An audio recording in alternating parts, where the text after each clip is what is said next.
Fala galerinha, beleza? Vamos fazer mais um exercíciozinho aqui do Enem 2018, então presta bastante atenção na leitura deste exercício aí, vamos lá.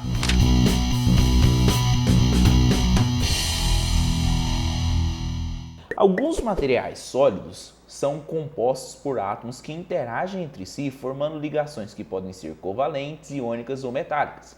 A figura apresenta a energia potencial de uma ligação em função da distância interatômica de um sólido cristalino. Analisando essa figura, observa-se que, na temperatura de 0 Kelvin, a distância de equilíbrio da ligação entre os átomos, R0, corresponde ao valor mínimo de energia potencial.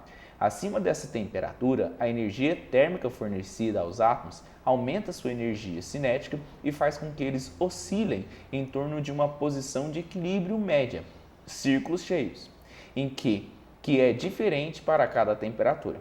A distância de ligação pode variar sobre toda a extensão das linhas horizontais, identificadas com o valor da temperatura de T1 a T4, temperaturas crescentes. Beleza.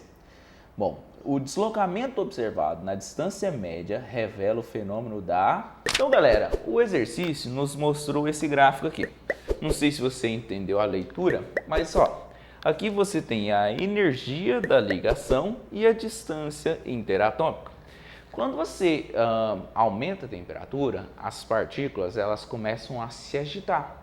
A temperatura zero, que é chamada de zero absoluto, seria a temperatura na qual as partículas têm nada de agitação. Tem energia cinética igual a zero.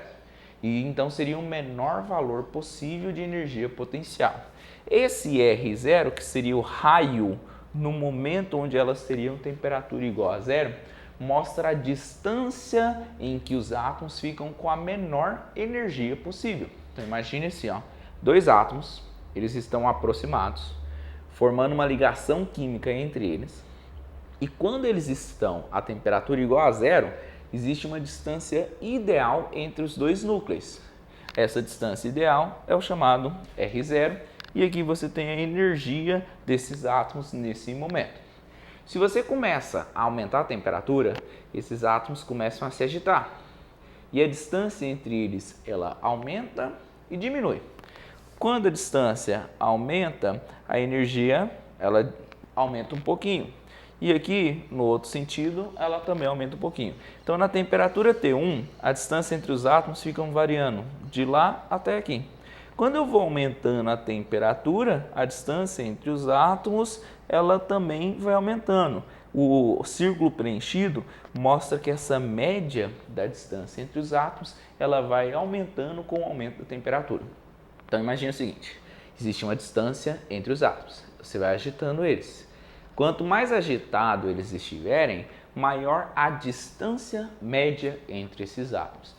Se a distância média entre os átomos está aumentando com o aumento da temperatura, o nosso objeto ele vai sofrer um fenômeno chamado dilatação. Isso é bem comum em sólidos, você aquece esse sólido e existe uma dilatação do seu volume. Essa dilatação ela ocorre justamente porque a distância média entre os átomos ela aumenta. Então, a alternativa correta aí dessa questão é a alternativa que fala dilatação. Entenderam, galera? Se não entendeu, deixe aí nos comentários e entre também no nosso Instagram, @químicasimples, para receber mais dicas sobre esse conteúdo que é lindo, maravilhoso, beleza.